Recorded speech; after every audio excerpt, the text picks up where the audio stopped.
You're tuning into A Wake Up Call, which is your weekly dose of purpose packed with science-backed tools to beat burnout and boost happiness. Hosted by us, Tess Brower and 7-time world champion Layne Beachley. We're the founders of Awake Academy. This podcast mixes raw life lessons, expert wisdom, and practical tips to help you stop sleepwalking through life and start living it on your terms. You ready to wake up and thrive? Let's go. Welcome to this week's episode of A Wake Up Call. Today I have had the absolute honour and privilege with sitting with the couple that gives me the inspiration for my marriage. I have taken a lot of tips and tools from today's talk, not just about how to approach my marriage, but how to approach myself in love and in a marriage. Aww. And so today's episode, approach it with an open mind and an open heart, because you're going to learn from two incredible humans who you think you know, but today they're going to help you open up a little bit more in your marriage. What did you get from today's episode, LB? I got a really interesting look into the way Kirk sees me and views love. Also understanding that obviously the lack of connection and chemistry that we had at the start of our relationship ran a lot deeper than I thought. But I'm just really grateful that we're able to coerce Kirk into coming into the studio, much like I had to coerce him to get his phone number on our first date. So with that said... KP, will you intro us into this week's episode? I learned nothing. Well, that continues. All right. From a rock star to you, welcome to this week's episode of A Wake Up Call. And it is going to be called Do Polar Opposites Attract? I don't think we even need to ask the question. We should call it Opposites Do Attract. Yes. All right. Enjoy. And it's the anniversary of my father's death today. Oh, here's to Jack. To little barrel man Jack. Barrel man Jack. Here's to Jack. Cheers, Jack. Yep. How old was he when he died? Your age. He would have been 76. When he died? Yep. Huh. Yeah. What do you miss most about Jack? He was a funny man, when he wasn't drunk. But yeah, I liked him. He's very creative. His background was advertising, so he was a real slogan guy, and I've somehow got that. You have got that slogan. And I thank him for that. And I think all of us, all the three sons, my two older brothers and I, are slogan guys. Yeah, I love slogan guys. Just like Jack. Well, in honor of your dad, Jack, today's episode is about the slogan of marriage. Okay. So I want to set the scene between you guys in a different way. So imagine two people walk into the bar. They could not be more polar opposite in humans. So give me a quick overview. You're the rock star, doesn't like the sun. Like, give me a quick overview of that. Well, firstly, we both had no interest whatsoever. Yeah. Absolutely none. But who were you? What was It was a blind date, so we. But where were you in your life when we first met? What was your human profile of yourself? Yeah, look, I wasn't in a great place. I'd just broken up with my previous partner. In fact, it was the first time I had a gap between partners, really, because I think my whole life seemed to go from one to the next pretty much straight away. He's a serial dater. Yeah. Well, he's a rock star. Yeah. I think I needed the strength of a new partner to get away from the old one. Yeah, right. Yeah. But this At least time, you're honest in that. This time I wallowed for about 3 months, and I was actually just kind of coming out the other side. INXS were about to go on tour South America, and I was very excited that I was going South America single. Uh-huh. For the first time ever. For the first time ever. So you were really big in South America, right? I mean, you were big everywhere, but big in our own minds. Yeah. And where were you at, like, well-being? Hey, were you exercising? Look, I was shit. Yeah, yes, I was exercising. I was gymming probably 2-3 times a week. Yeah. But I was overweight. Drinking lots. Yeah, I think so. I probably didn't have as much of a handle as I do now on nutrition. I loved pasta.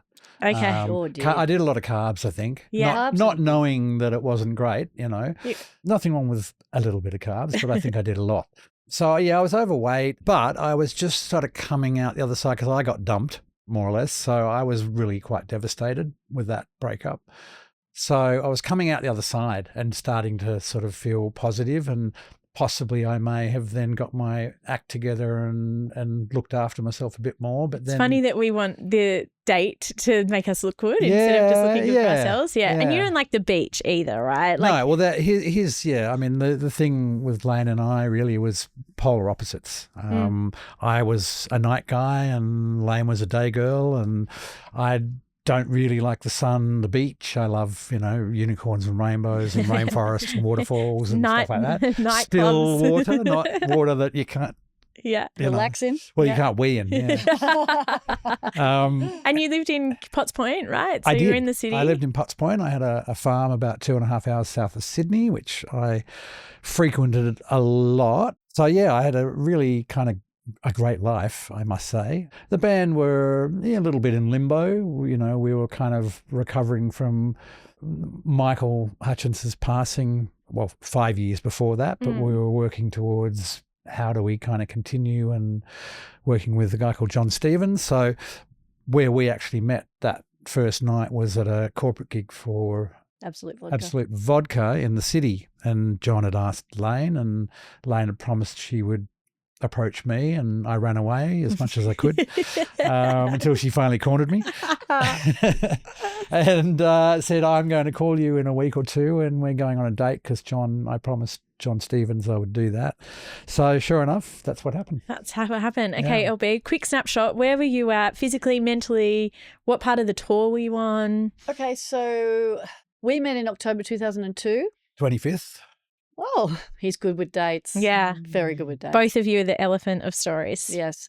And I had broken up with my boyfriend of 5 years, Ken Bradshaw, probably maybe 3 weeks prior. Mm-hmm. And I came home from the tour and I went up to John's house because he invited me to this show and I needed to pick up the tickets. And John basically said, look, I'm obviously come and enjoy the show, but I'd love to introduce you to Kirk. And I said, well, I've just broken up with Ken. He's like, great, epic, perfect. This is awesome. Okay, I'm ready to move on. It's been 3 weeks. I was 3 months shy of winning my 5th consecutive world title. I was a household name at the time. Not in my household. No. I had no idea who she was. I literally didn't. I didn't. Nor did you care. Never heard of you. Layne who? Beachley. I hate the beach. And I was healthy. I was happy. I was energized by life. I was... Your routine was you'd wake up, go surfing. First thing in the morning, sun came up, I was in the water. That hasn't changed, by the way. Yeah. No, I wait till later. I don't surf at 6, I surf at 8. Yeah. Wait for all the briefcase You bandits. weren't a heavy drinker? Well, no, not really. Yeah. I mean, no, not at the time. You had moments, didn't you? Like I did have party moments. party moments, especially after winning world titles. Yeah, but you were sort of early to bed. You were in training, right? Gearing up for your 3rd world title. 5th. 5th. Into nutrition, into good night's sleep, into hydration, just into caring for myself. Yeah, by the 5th one, you kicked into gear, right? Yeah, well, I was pretty sure of what I was going in for. Meanwhile, Rockstar here was unhappy, unhealthy. No, I wasn't unhappy. Hadn't seen the sun. I was not unhappy. You were getting happier. I was happy. Yeah. Because Coming I was out about to go to South America single. Okay, so this wonderful man, John Stevens, sets you up. And I've heard you say before, why would you set up pretty much polar opposites to each other? And he said, because you guys both knew what it takes to be world's best. Yes. But you're on this date. It's not going particularly well. You're looking to jump out the back. Well, yeah. So the meeting at the gig was not the first date. That was just the meeting. Yeah, just the hello. Where, Layne extracted my phone number. Yeah. And so the actual date was a couple of weeks later. Layne took me 10-pin bowling. Competition at heart. At DYRSL in Sydney. Classy. Yeah, it was very classy. Well, it was. And the whole reason she took me there was because she'd heard you can get a beer or whatever. Because she knew that I would want to do that. Uh-huh. And we got there and it's like, oh, no, only group teams can have alcohol from the bar. And it's like, it's going well. Ridiculous. I know. So we couldn't have a beer, but we played a couple of rounds. Who we won won? one each. Oh, good. She let me win. Yeah. I did not. We need a I let third her round, win. actually. I let her win, actually. For once. And you're at this restaurant. Yes, we walked to a restaurant on DY beachfront, spoke about all the things you don't, like why we broke up with our partners and all the things you don't talk about on a first date. Yeah. There was no chemistry. There was nada. No connection. You probably told me what I should eat. Yeah, she did the ordering. Yeah. And then Layne went to the bathroom and I sat there and I thought, well, I'll just, in my head, worked out how much the bill would be. I'll just leave the money there and do a runner. 50-50 or 100%? Well, no, I was going to pay for it. And then I realised that my car was at her house. So I sat there. And then the manager of the restaurant, who Layne knew, sidled over with a full bottle of his Nonna's Lemoncello. Meanwhile, Layne's in the bathroom trying to find a window to escape and get out and run away as well, and couldn't. So came back to the table and the three of us polished off the bottle of Lemoncello. So we're quite happy, smashed, yeah. And then we decided, paid the bill and decided to walk back to Layne's. Did you? Yeah. Right. This is what I mean. They're both elephants. They both remember these details. So I decided, just to back up just a second, I decided that I was going to take you bowling and take you to dinner and pay for it, because I thought, as the rock star, you've probably paid for everything your whole life. And I wanted everyone. And I wanted to take you on a date. So I bought dinner. That was pretty special, actually. Oh, thanks. Okay. Thank you for that. Yeah, right. So we want to get deeper into it now, because I have had the privilege of witnessing both of your relationship, and I totally get how polar opposites attracted in your sense. And you guys have this unbelievable balance between each other that is hard to put words around, but we're going to try to today to help people understand how polar opposites do attract, but what they can take from it themselves and how to embrace difference. Because I think we all look for the mirror of us, which is not necessarily true and doesn't necessarily work. It's not necessarily beneficial. No. So we've set the scene. You're two completely different people, but you have this like foundation of you understand success and what it takes. And love Lemoncello. Well, we actually only ever have Lemoncello on our anniversary. But yeah, I love that. We don't drink it every day. No. Thankfully. Yes. What was the moment that you both woke up to the love that you saw in each other? And LB, I'm going to start with you. It wasn't the Lemoncello. No. When was it that you realised that you loved him? It was 5 days after we started dating, and I was packing my boards to go on tour, and we had decided that after that first date, we had a second date and we connected on a We basically spent most of that 5 days together. And so after, because you were going away and I was going away a little bit later. So we were done. We were like, okay, bye. I'll see you at Christmas. And this was, the end of October.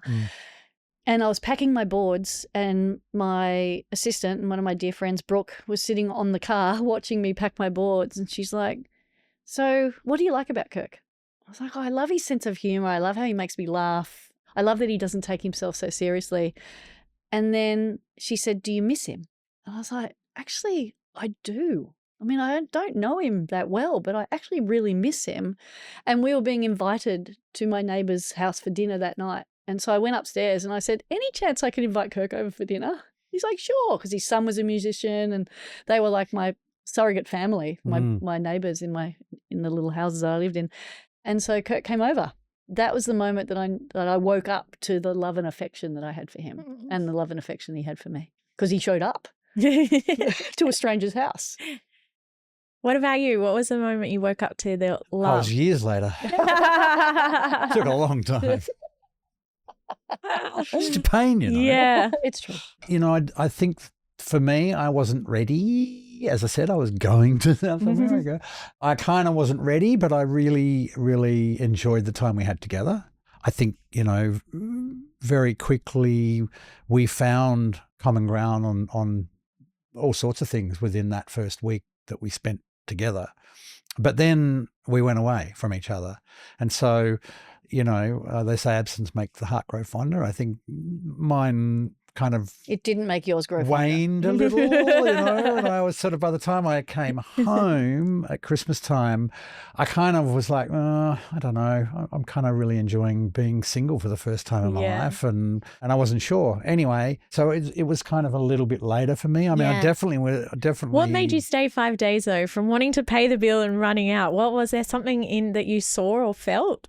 Well, again, I think I loved Layne's humour. And I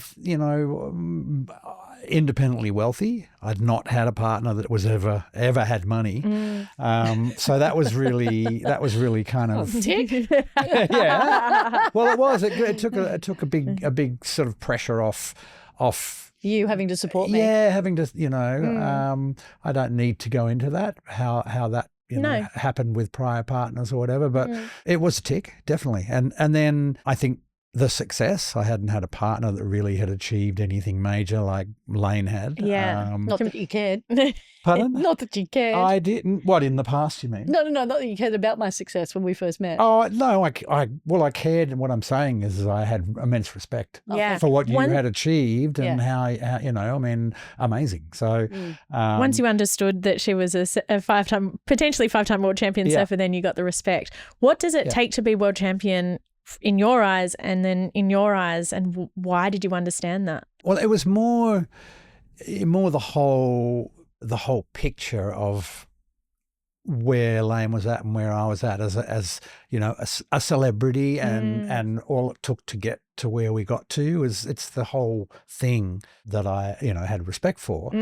It's a demanding life, and so we had all that in common. It's like we understood.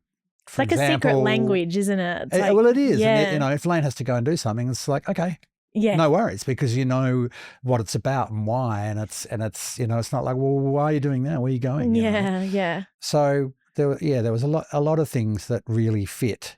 The beach, look, I don't mind it. I just don't like lying on, in the sun for hours, and I hate sand anywhere in the house or the car or bed. But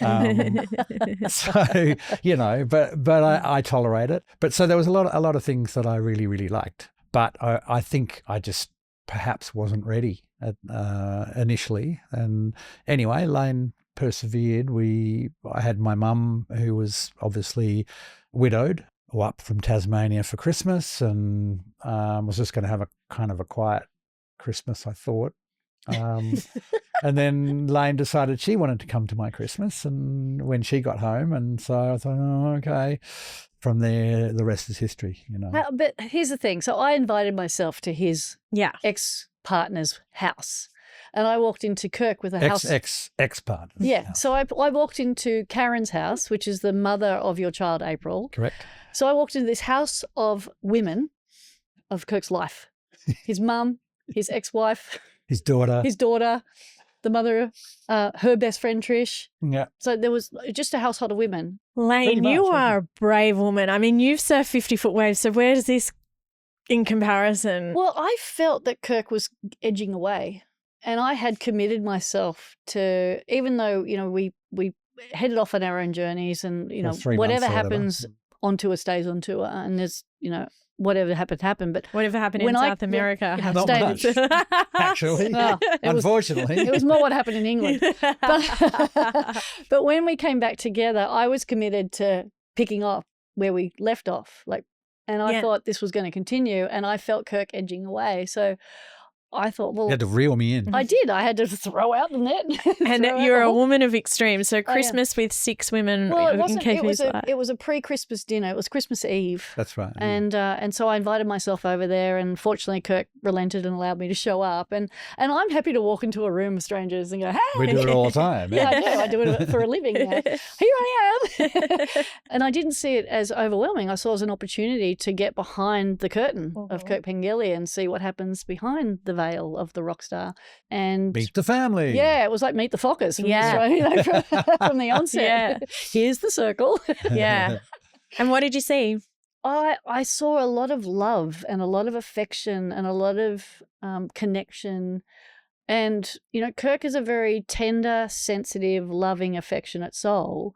And to see that being mirrored back to me by all of the women in his life, I felt safe in that environment, because one thing that when I fell in love with Ken prior to Kirk, the one thing that I was really craving was affection, and that makes me feel safe. Similar to being in your husband's arms, do you feel the safety? That's exactly what I feel when I'm in Kirk's arms, and I was craving that. I was like, come back. I don't want to lose this. So it's interesting, and maybe this is the first time this actually conversation has occurred where Kirk's like, I don't know if I want to do this. And then I pick up the phone like, hey, can I come over? And you're like, really? Do you have to? Got my mum here. Yeah. Not sure if I'm ready for you to meet my mum.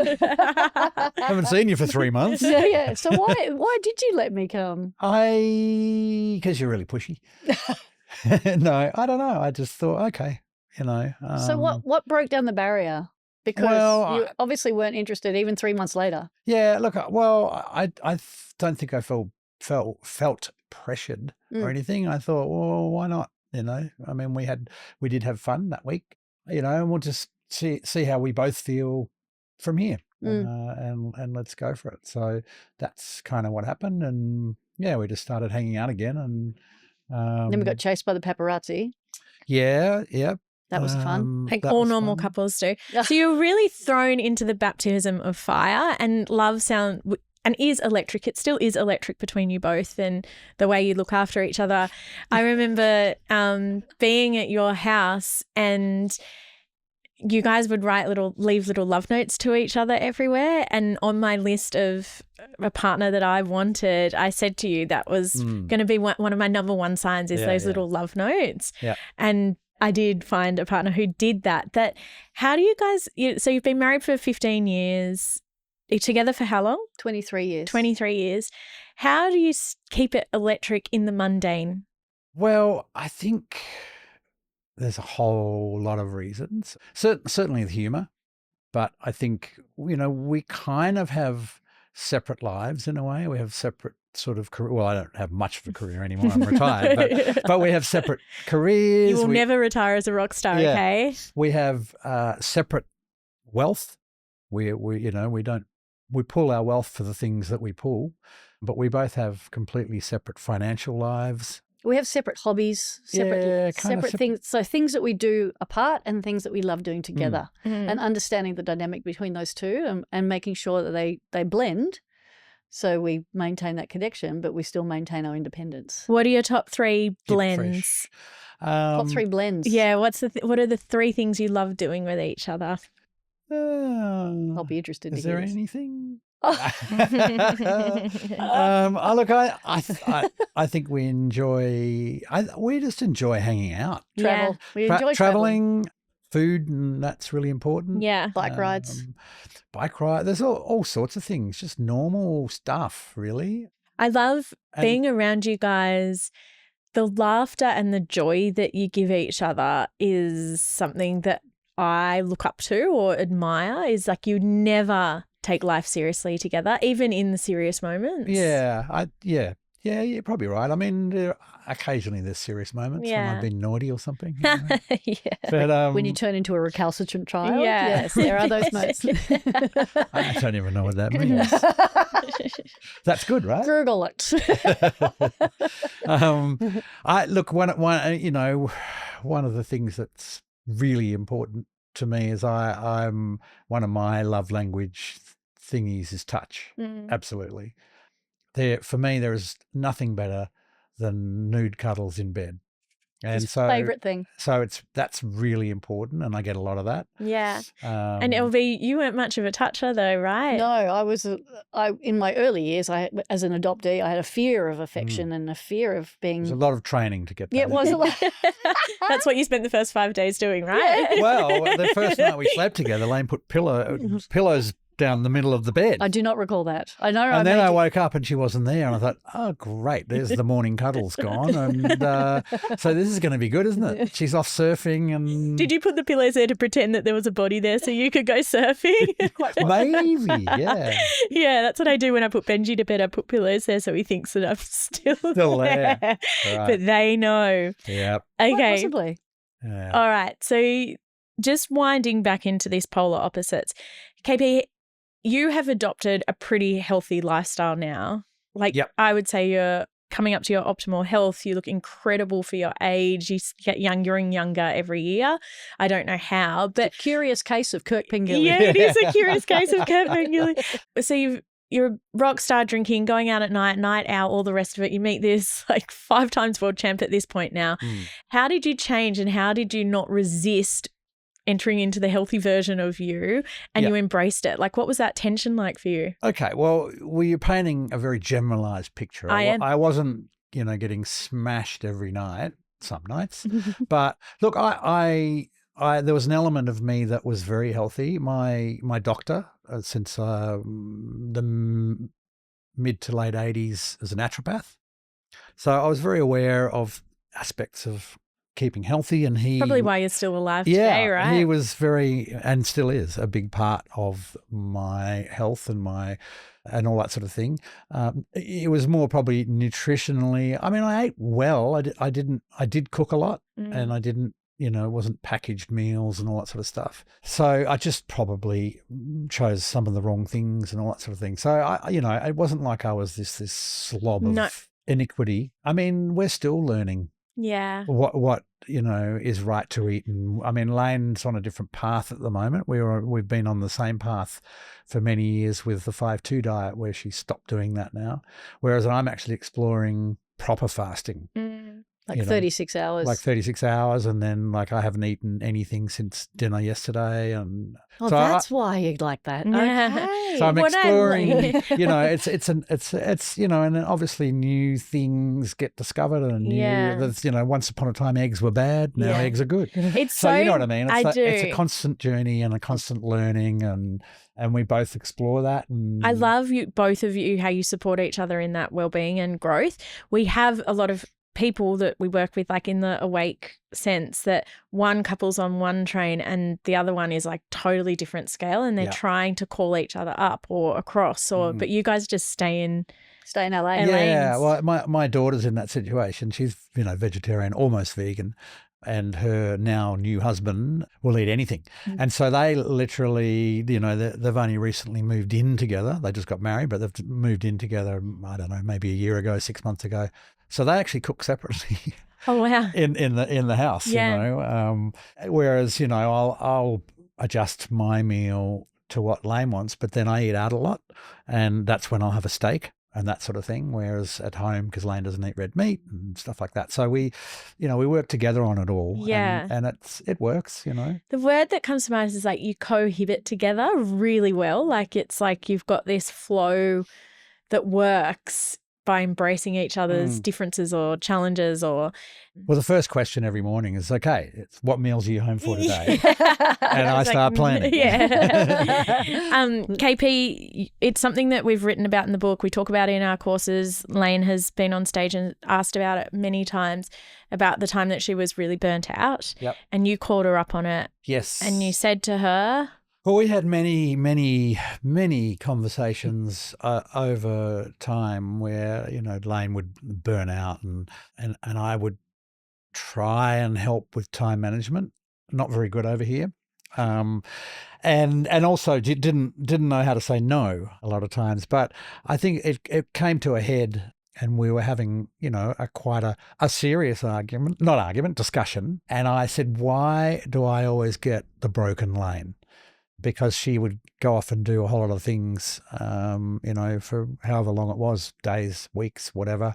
And then by the time she'd finished it and comes home, she'd just collapse in a sick heap kind of thing. And it was like, well, why do I get the broken Layne? I want some of the good Layne, some of the energetic one that everyone else is getting, except I'm not. So that was a real wake-up call for you, wasn't it? Yeah, absolutely. Yeah, being called on my shit. That's one of the things that I love you for, is because you're doing it from a place of compassion, but also I'm sick of compromising now. I'm tired of this. I don't deserve this. And the honesty, but the space that he held for me to go, uh-oh, I need to do something. At least you were supportive in that as well. Of course. It wasn't just an accusation or a guilt trip. It was like, I'm not willing to take this any longer. So do something about it. And that was the wake-up call that I needed to go, Took 20 what? years, but now we're actually in a pretty good, it's kind of working, isn't it? Well, the wake-up call, I needed to then do something different. And then I found a mentor, found a decision-making process, learned how to say no, then fell back into the world of giving again because I thought I'd figured it all out, but then we're always still working it out. And then last year I created a whole new thing where I take a week off a month, and that way Kirk and I go and do something together in those weeks. And that way he can tolerate the 3 weeks that I'm off being busy, knowing that the next week But you've pulled back on those 3 weeks too. You know what I mean? You're not you're not running yourself into the ground for the most part. Yep. You've got a handle on what you're capable of, and it was something I learned, a long time ago with the band being on tour, because it was night after night after night, and you had to realise what your pace and what you're capable of, in order to be the best every night. Yeah. And so I kind of was pretty aware of that, and I could never understand why Layne would just go. Yeah, right. Go.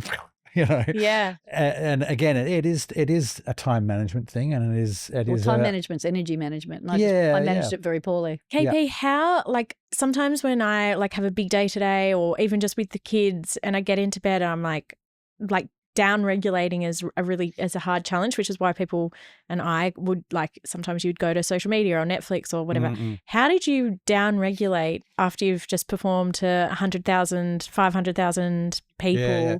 500,000. What's the biggest crowd you've played in? Well, look, I found 250,000. Pardon? Biggest crowd you ever played to was 250,000. I think, yeah. Yep.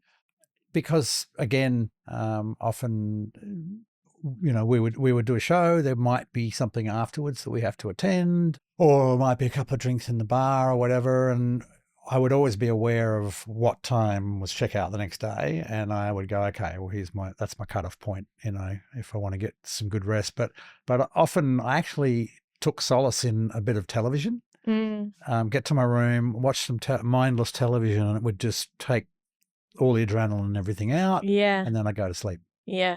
Maybe not the best. Now I read. It works, right? Yeah. Now I find, we watch a bit of telly at night after dinner most nights, but then I'll read when I get into bed, and that's by just the book falls, and then I'm ready. Yeah. His breathing changes and the Kindle drops. Yeah. And you get the Kindle and put it away. And mind you, that's about 9 p.m. every night now, whereas, sometimes I was coming home at 9 p.m. Yeah. From the day before. Yeah. Or just leaving. Yeah. Just heading out. Yeah, just heading out. True. So we're going to move to a quick fire round, but before we do, LB, has there been a wake-up call that you've given KP that's changed him that you remember? Have I given you a wake-up call of any description? I feel...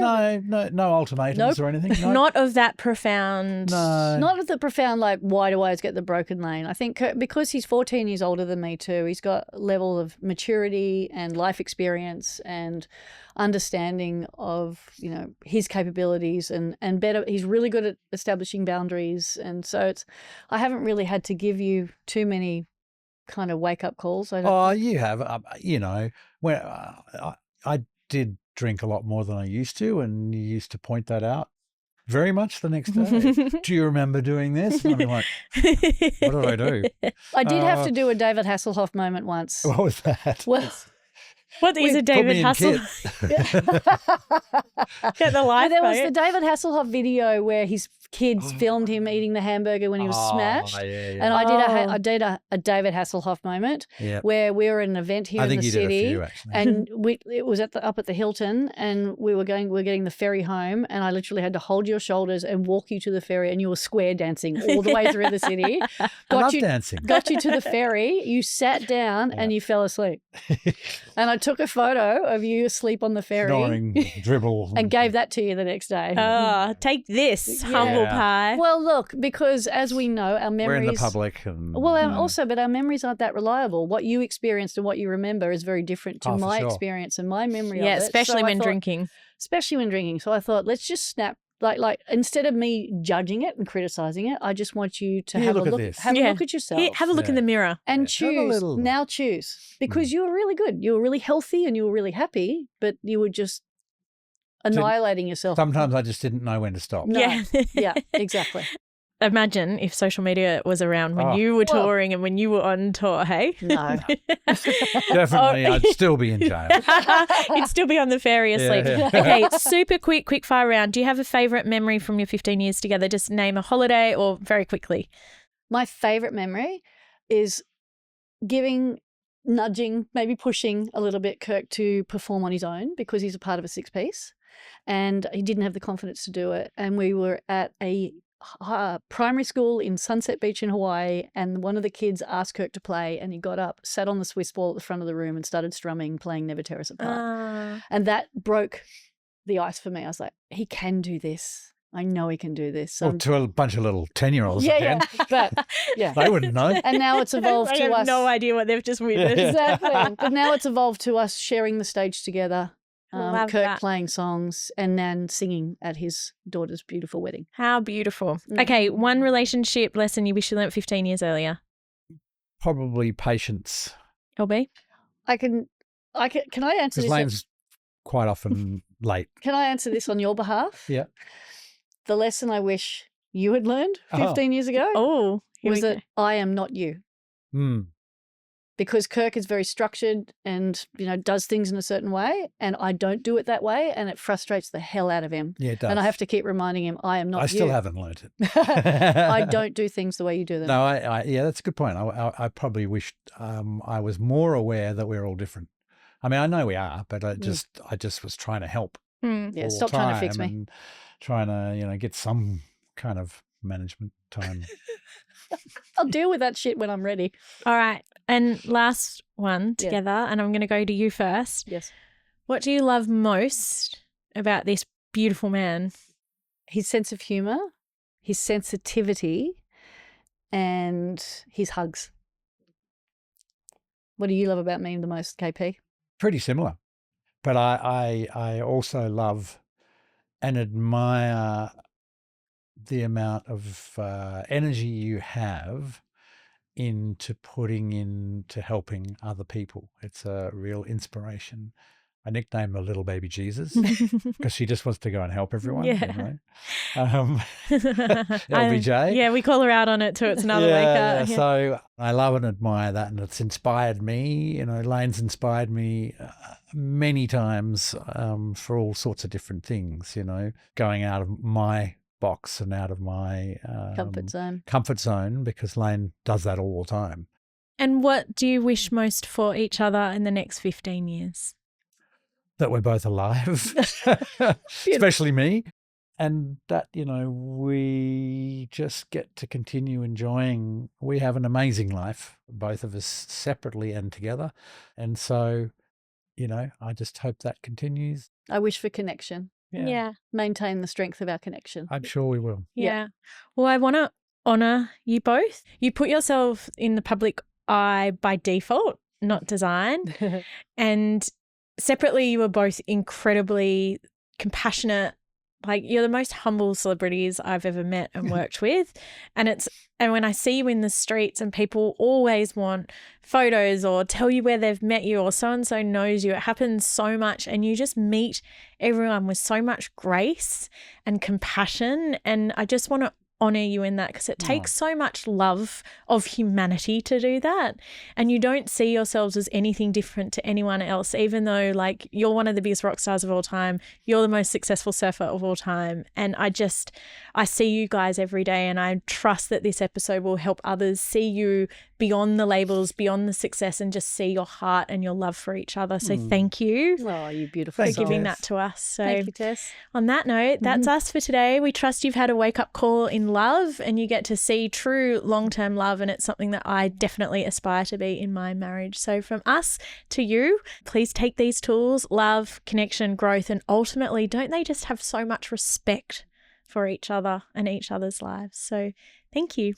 See you next week, and please put comments if you liked it. If you share it with a loved one, we'd love you forever. So that's it from us. Bye. Doodles. Doodles. And that's a wrap for today's episode. We'll be dropping a new one every Monday. If you want to hear more about us, check us out on awakeacademy.com.au or leave a comment or a review because it really does help us. And in the show notes is everything you learnt today. And if you want to work with us more, join us at the Awake Collective. The link is in the show notes. We'll see you next week. Toodles!